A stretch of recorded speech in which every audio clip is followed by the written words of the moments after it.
Welcome to the Lavonda Ray Show. I am your host, Lavonda Ray.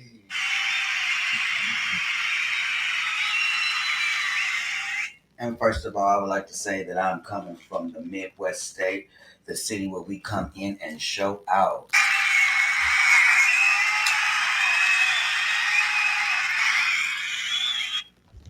And first of all, I would like to thank God and the man upstairs for allowing me to do this podcast, for allowing any and anybody that wants to tune in and listen. And he woke you up this morning, and that woke up came with a change. So with that, I would like to give a clap to that. And also, if you're a listener and you have something to say, feel free to type it in the message box, or you can just sit in the studio and listen. And if you feel like you want to call in, you can call in because all voices matter. Thank you.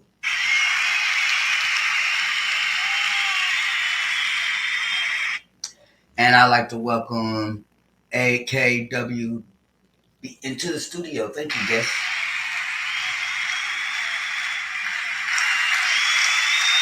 So today I was thinking, the summer's almost gone, and goodbye summer madness, and school done started, and the kids are going back to school, and all that same shit, buying new clothes, buying books, and all that fancy school shit is finally back.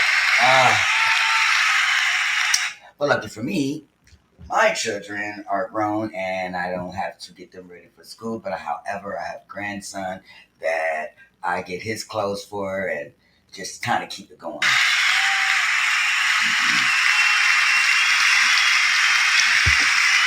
Oh my gosh. All right. So, this summer, I'm sorry, you guys. I dropped my ink pen. You gotta give me a second. This summer, this summer for me, I went through a lot this summer.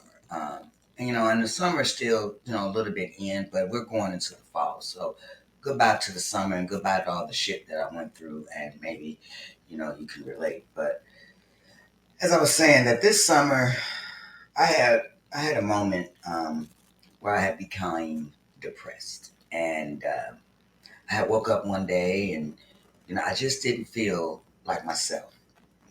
I didn't feel the same. And I was always in my head. And to me, depression is more like your body saying, fuck you. I don't think shit's gonna change. It feels like this is gonna be forever. And I have also spoken about, if you tune into any of my other shows, I spoke about how life and some events in my life, I say that it's like colors. I relate to certain issues like colors. I know you're probably thinking, if you haven't tuned in before and this is your first time, you're probably like, well, how do you relate colors to your life? When I start to feel I'm in a good place, I have happy colors. A good place meaning pink, green, yellow, blue, white, happy colors because I'm in a good mood and everything is going great and there's nothing much that could crack my spirits because I'm feeling wonderful, colorful. But then there's moments um, where it starts to look a little gray. And gray's not at the give up moment, but it's at the moment where you just quite know that something is not right. And, so I was in gray for a long time. I didn't make it to the black because by the time it started to form a black color and begin to get too deep and dark, I crawled myself out of that hole. And I tell you, it wasn't easy. I had began to, during my journey of depression, I had started, you know, not eating well. Some people can eat a lot, and others, like myself, eating is second. I can set all day, maybe 2 or 3 days, and not have a bite to eat, and maybe just drink a little water, a little juice here, and a little maybe some popcorn, snacking in between. But while I was doing this, my body was starting to lose weight, and I'm a person that I've never really been a big, boned woman. I've always kind of been little, but I was content with my weight. When I was in my 20s up until my early 40s, I weighed like 115 pounds, and that's not healthy for me. And so at that time, I was then going through a great deal of depression, and my weight suffered during this during this trial of depression, my weight suffered extremely. And um, so my normal weight is about 140. I went from 140 to 120. And this is recent events. And some people say they don't know where the depression starts or it just happens, but for me, I do kind of know where it starts. It started in my head. I woke up with these negative thoughts, and I'm like, you know what? You're not as pretty as you think you are. Or, your teeth are a little bit big, and none of those things ever mattered to me at first. But then at that moment, during my down moment, I felt like everything about me was not right. I didn't think about, the talents that I had and been blessed with or the wonderful things in life that still is to come. And my point is that I sat there for so long. I go over to my friend's house and, she would listen to me just cry, and the things that I cried about was some things that I could change, and instead of crying about it, I decided that, listen, this was 4 months, 4 months of hell. And I still got on my podcast. I still tried to be positive. I still fed myself with positive thoughts. I still continued to do that. And I kept doing that. But still, there was a seed inside of me that just kept wanting to grow. That seed kept the seed of depression. And so after about 3 months, of not eating and overthinking and the nights of crying and unanswered questions and questions that maybe I never needed an answer to. And I just kept going through this tunnel. And, and depression is a battle to me. Depression is a battle. And it's a battle that we fight when we're not with the real world. Like for me, I didn't want to go out in the real world. I didn't want to go out to society because I was in this box of depression and I was battling it by myself. So I thought I was by myself because you're never alone. It's just you're only alone if you don't tell people that you're hurting. Because how will they know if you don't tell? And it's easier said than done. Like it's easy for some people to say, "Hey, I am fucking sad and I don't feel like I could take it no more." And I'm right here at the ridge, right at the ridge of my life. I'm right there, just right fucking there. And there's some people that can say that. And then there are some that feel it and they want to say it, but it's that thing of what they're gonna think of me, what they think. And here's the thing: when you vent your pain and you have to worry about what people might think, that's probably not the person you want to vent it to, because and if you don't have nobody, you know, to talk to, I for one, I write things down. I write all my emotions on a piece of paper and I go hard with it. And I stand on business with like this is this is that, this is this feeling. And once I write those feelings down, I start writing how can you make these feelings turn from negative to positive. Because I started to less feed myself with good positive things and more negative. And sometimes when you're in a negative state, you do negative things. Like, you might, for me, I stepped into a quick relationship out of pain. It wasn't that I cared about that person. It wasn't that I even liked that person, but I was in pain and it just seemed like at that moment that it was okay. Like, hey, this kind of substitutes my pain, but it didn't. And once I was healed from, the pain that I was feeling, I didn't want to be around that person. That's fucked up. Because it's almost like I'll take care of you while you're hurting, but once you got unhurt, you didn't need me no more. And it's not that I didn't need that person no more. It's just that I grew, I grew. You know what I mean? I grew. And the worst thing you can do is find love while you're in pain. And so those months was traveling so slow. I still did everyday things like brush my teeth and put on clothes, but when I put the clothes on that was always fitted for me, I didn't like what I seen. And so, like I said, after 3 months, I began to tell myself, listen. I woke up one morning, it's probably like 5 o'clock in the morning, and I said, "Get your ass up." Actually, I didn't say that. Actually, I feel like an angel whispered in my ear and said to me, "Lavonda, get the hell up and start looking at the things that you do have. Stop sitting around having this party in your mind about what you don't have. Analyze and respect the things that you do have. Get your ass up, get back on your podcast, get back into your books, and get back into that world, because the world doesn't give a shit about you. You have to give a fuck about you. And that probably was the most powerful thing that I had, heard. And I got up the next morning and I started getting on my shit. I got up, I started eating breakfast.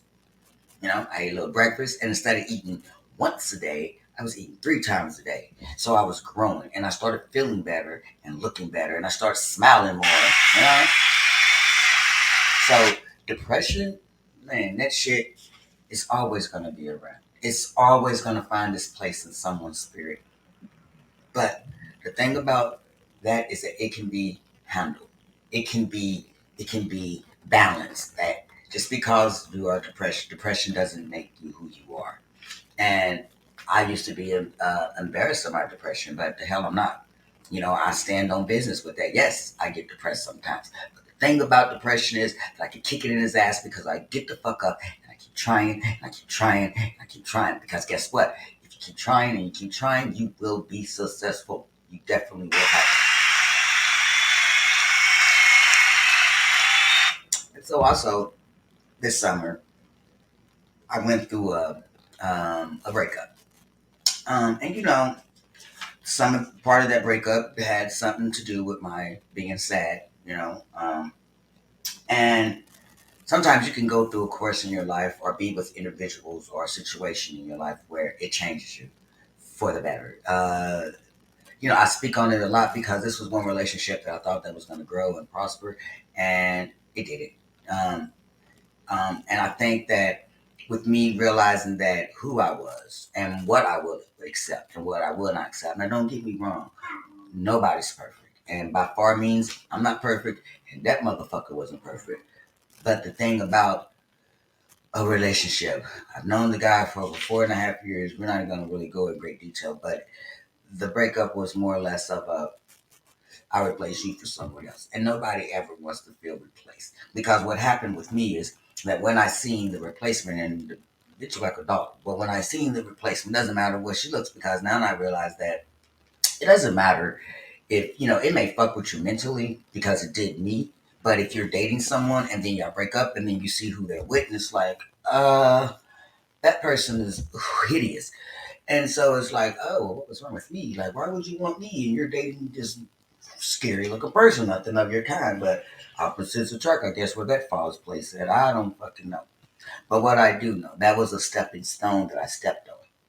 And I was able to get to the point where I did not want to, I didn't care for that person no more. The feelings, I would, like, for instance, I would see them back in the past and I would get, oh, so heartbroken.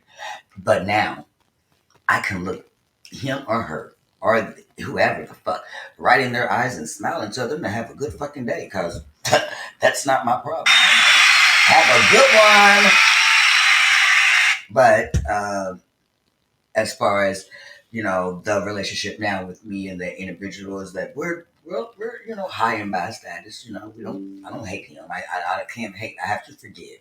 And something I also have learned too, that sometimes you gotta forgive people. You gotta forgive dumb motherfuckers. You gotta forgive people that just might have hurted you sometimes, because once you forgive them, your life tends to go better because you have handled that issue, because it's kind of like a spirit of I didn't want this to end, and why did this have to happen? And then when you get to feeding yourself and say, it didn't happen because it wasn't gonna happen. A, Y, Z, and B, and these were all the flags that was on the ground. So wow, it didn't happen, but I'm better from that. And you learn from that. To me, it's called growth and development. You grow, you learn a person. And a part of me think that maybe we should have dated. We should have stayed friends for something years instead of jumping into the course of a relationship and learning later in the middle of a relationship that he didn't know me and I didn't know him either. So it was like, get over it. So that was, part of my summer. And, I had friends that I started seeing. their true colors. And I don't want to say friends. It was a friend that I thought was a friend.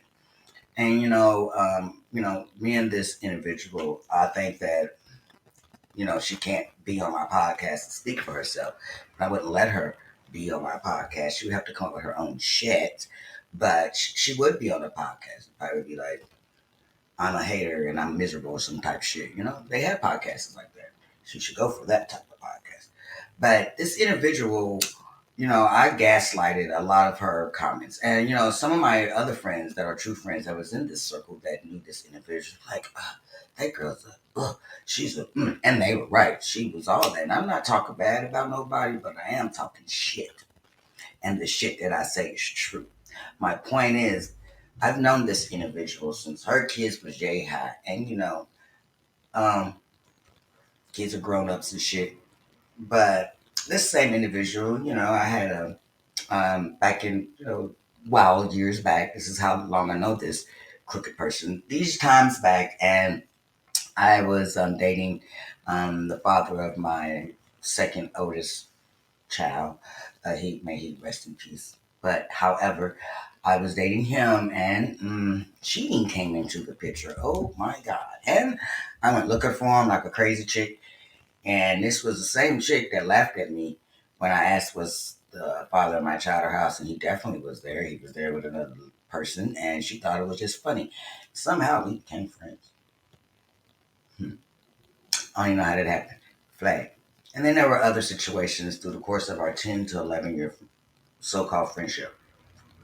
And basically coming to the summer that we're leaving, I seen that Billy Goat for her real good ways, and I don't think we could ever probably be friends again. There are some people that are supposed to be in your life just for a season. Medea said it best. And then there's people that's supposed to be there, that you're supposed to be around all the time, because God put them there for you. But sometimes friends turn into foes and you think that they're your friend and they just want to say negative shit or think that they have overstepped their boundaries. And I don't have a whole lot of friends, but the friends that I do have, they rarely overstep their boundaries. But this individual that's no longer in my friend circle, she tend to overstep her boundaries a lot.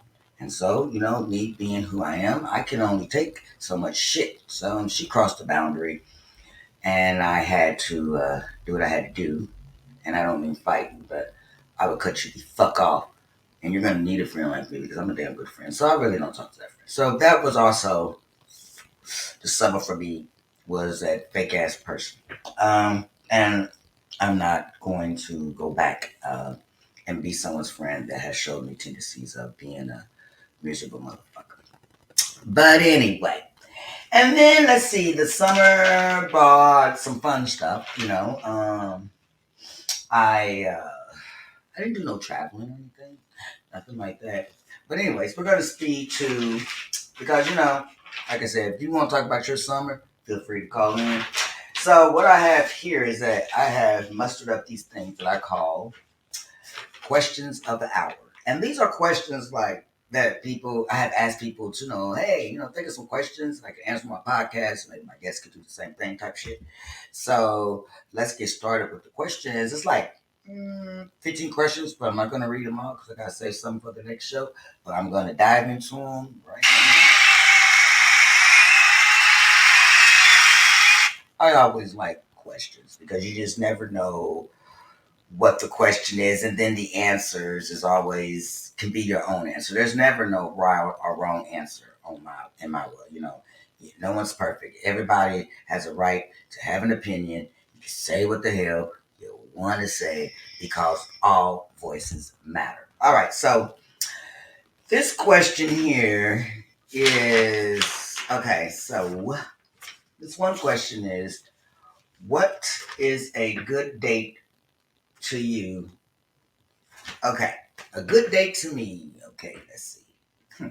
A good date to me would be good communication. Um, a good communication, someone that takes. I like seafood, so a good date would be at a seafood restaurant because I like lobster, so shrimp. Give me the boil for like $30, maybe 50, and then a nice, elegant restaurant with seafood, and a really good. Like I'll drop myself. I don't. I believe in safety first. So a good date to me also will be me commuting. God damn it, commuting to the date, like meeting the person there versus, riding their car. So that's a perfect date. Not perfect. And also a good date to me would be, someone that's not going to be pressuring me or think that because you paid for this big ass lobster meal and, a couple drinks, now you think I'm going to give you some ass. That's not what's up. Now, in some cases that happens, where you be like, oh shit, no, fuck that, because then, it comes that part of, I don't fucking know. Anyways, so a good date. If it's a good date, you might end up going on with the date. I don't fucking know. So, yeah, I think that a good date would have a lot to do with communication, the location of the date, the type of food that you eat, the conversation definitely has to be on 10. And then, maybe, I don't really like, I don't know. I don't know. So that's my simple good date thoughts. Um, is there, okay, here's one. Is a first impression really important? Um, is a first impression really important? Um, yeah, a first impression is it's like a job.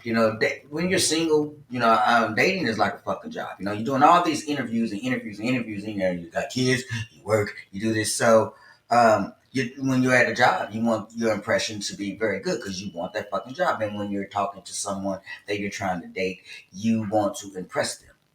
You know, I feel like somebody's on my porch. You want to impress them. So the first impression, I really think it's important because if you're doing anything else besides your first impression, then that means you're a phony. That shit ain't gonna work out because you can meet. I think first impressions are very, very, very important. So if you can't give me the first impression, I'm scared of the second. So yes, I believe that. So there's another question that is really good, and this question was, can you take care of a man or a woman and don't expect anything? I'm gonna say it again. Can you take care of a man or a woman, or have a man take care of you, or a woman take care of a man, and they have absolutely nothing? Will you be okay with that? Will you want something in return? Okay, so I'll keep it gutter. If I'm dating someone, I've never had a man take care of me. Okay, and not that I think that I'm better than. I'm just always been shit. I could pay my own bills because I don't want you to feel like you got too much control, and that might be something in my mind that anyway. So, um, if I'm dating an individual, and let's say we met, he has a job. All right. Or does that mean that I met him and he don't have a job? Because see, this is the thing. If I meet him and he doesn't have a job, um, see, that's where if you do that, I kind of feel like if you take a man in or a woman in and she doesn't have a job, then it's kind of like it just really shit. It just really depends because I've known people that have dated women and they're like, hey, I don't want you to work, and the woman doesn't work. She just kind of does everything around the house, cook, clean, the kids and shit. And so she doesn't work, which to me that's still I feel like that's kind of taking your independence away because I feel like that even maybe if you start off that way, maybe start off that he or she tells you, baby, you ain't got to work, I got this, and you start off. For the first 6 months to a year, you're doing the household shit, and you have no hobbies. Your hobbies is cleaning, sexing, having dinner ready, and all that wifey shit. And if you're not a wife, then you shouldn't be doing that shit. But if you're a girlfriend preparing to marry or a boyfriend preparing to marry and become husband and wife, that's also a wonderful thing because you're shooting for a goal. So I just feel like that the independence kind of get taken away if you just do the same thing every day. And it is a job itself. It is a job to run a household. It is a heavy job to run the household, pay the bills, take care of the kids. It's not because single mothers as myself. been doing it forever. I've been doing it for 40 plus fucking years, and I'm pretty damn good at it. So for a man, for me, for a man to come in and he doesn't have shit, and he's coming into my home where I have everything established, like the table's already made, the chair, the table, everything's already set. So when you walk into this set home and a woman, and they have nothing to offer you but sex and fucking conversation, um, and they can clean good and they can cook good, but do you always want to be the bread runner? I guess that is to say, because sometimes there are some people that don't mind laying back. I'm a busybody, so for me, I don't know. I haven't yet. You know, if a man says, "Hey, I'm gonna take all that from you, and I'm gonna get you a house, and you're just gonna sit back, and you're just gonna take care of six of my fucking kids, and you're gonna do this and do that and do that," while I go out in the field working sheep. You see me? I said sheep. Let me stop playing. But go out in the field and you're working. All right, maybe he's a lawyer woman, she's a lawyer man. I don't fucking know. But the question is, would I want anything in return? Oh, because, to be honest, I've dated a couple guys that trying to remember, they kind of walked in this motherfucker with nothing. Like, I dated one guy that I've known him for 20 plus years, and I can't think of, let me see, I've known him 20 years. Has he ever had a job? No, he's never had a job. If he did, it was like for a day or two, a paycheck moment. So, can I take care of a man, or can a man take care of a woman without, making her feel like shit because she doesn't have nothing or he doesn't have nothing? I don't know. That's a hard.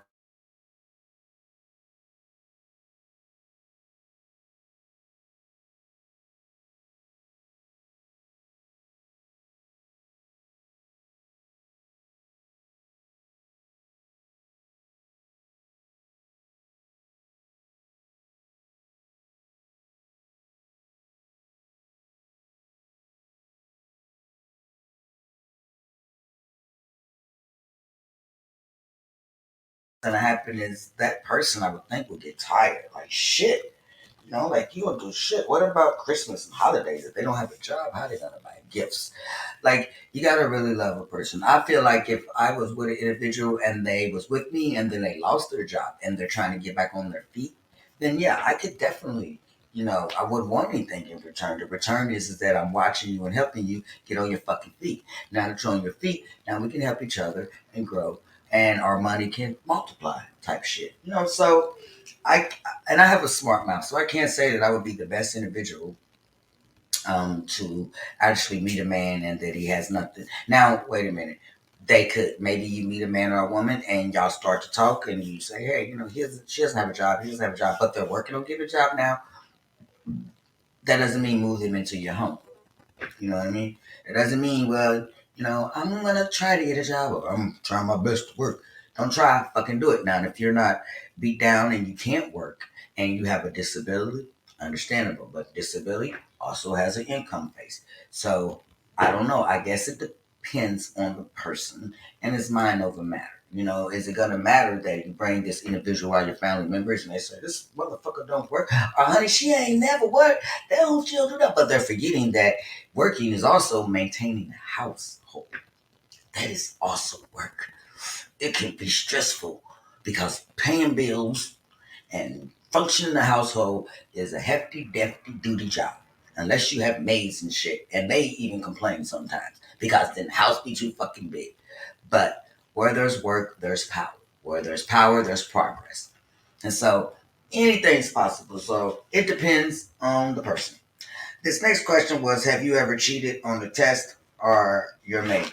God darn it. How y'all want to ask me that shit? I'm okay, listen. I admire you. I've never cheated on the test. I could say never. Wait a minute, let me think. No, I have not cheated on a test before. Now, when you say cheating on your mate, damn it.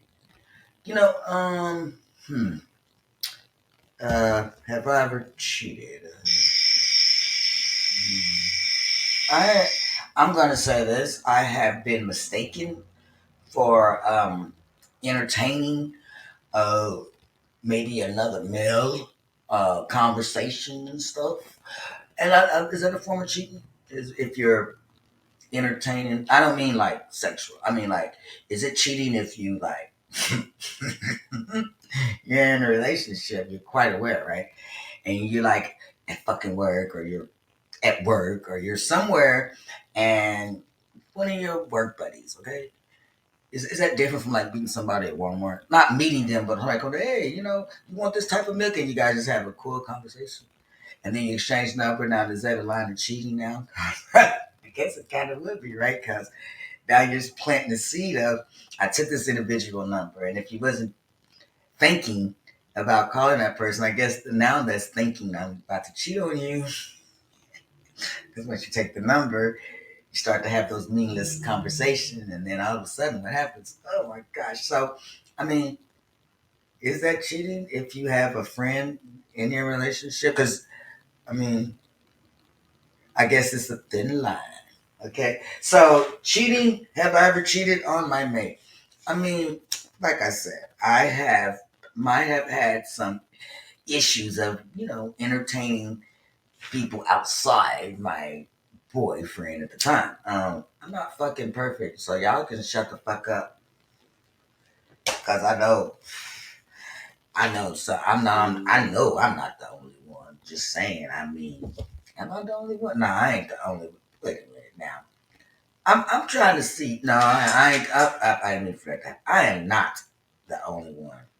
So, but like I said, have I ever cheated? Damn it. I have, like I said, I'm not going to say that I have, but I've had issues where they thought I was cheating. They thought I was,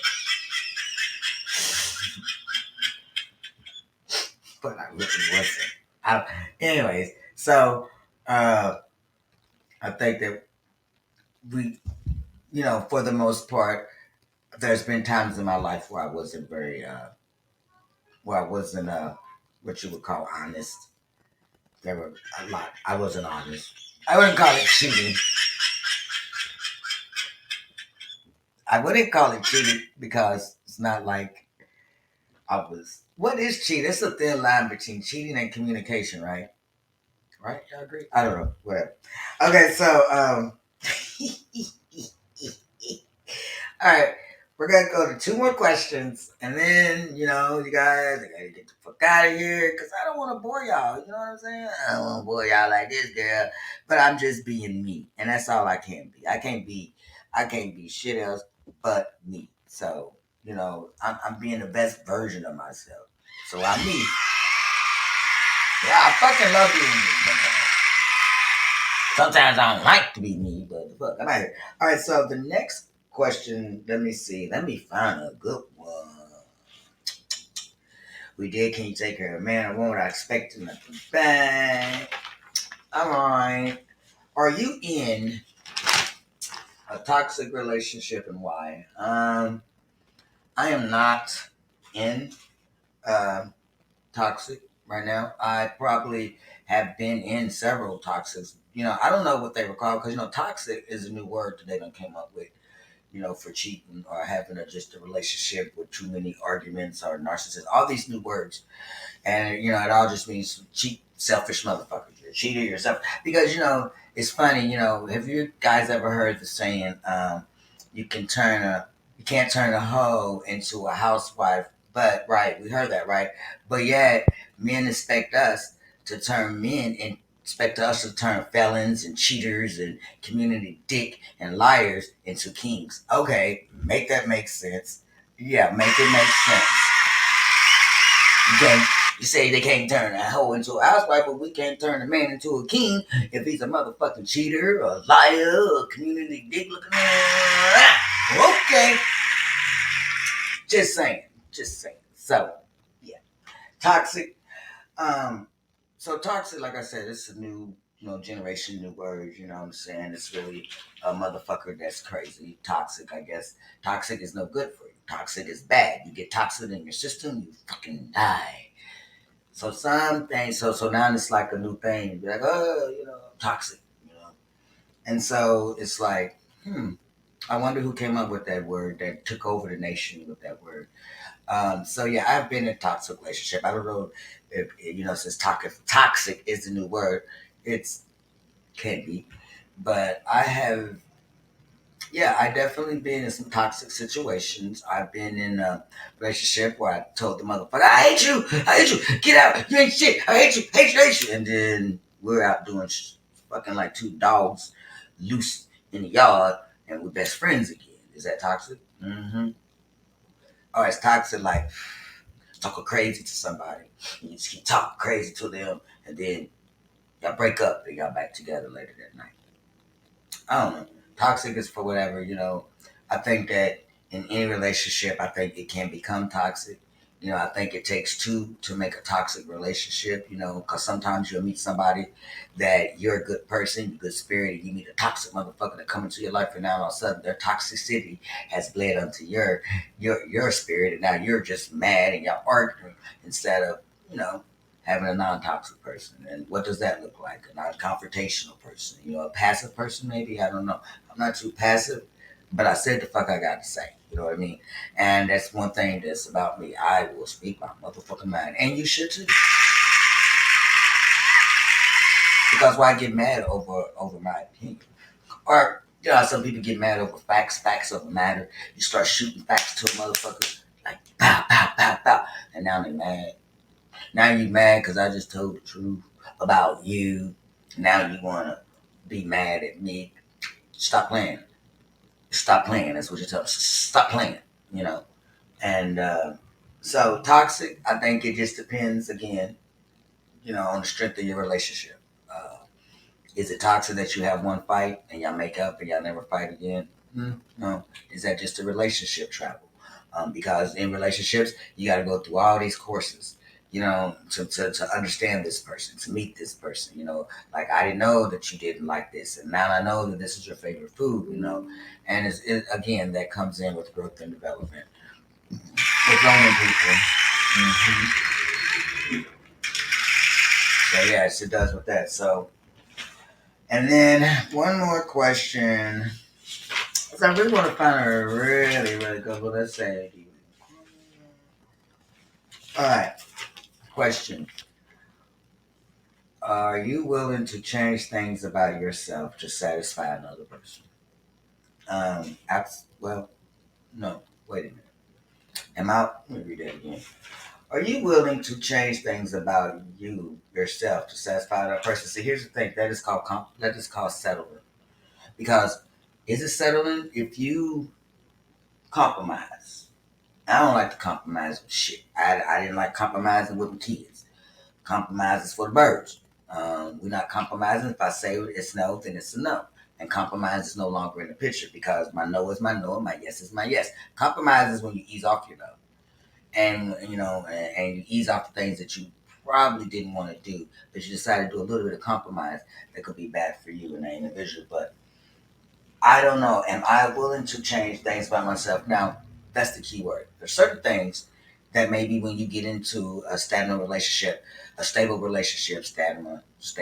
you get into a stable relationship, okay, that you hoping that it continues to grow. And they say, hey, maybe, you dress a little provocative, all right? And so maybe some things you might want to change is okay. Maybe you're made to say, hey, could you not wear the shorts that climb up your ass and have your titties out? I mean, you can still look pretty, but can you wear stuff? And so some things like that, I guess, if it's said the right way, not saying that you say, hey, take that shit off. You look like a whore in that outfit.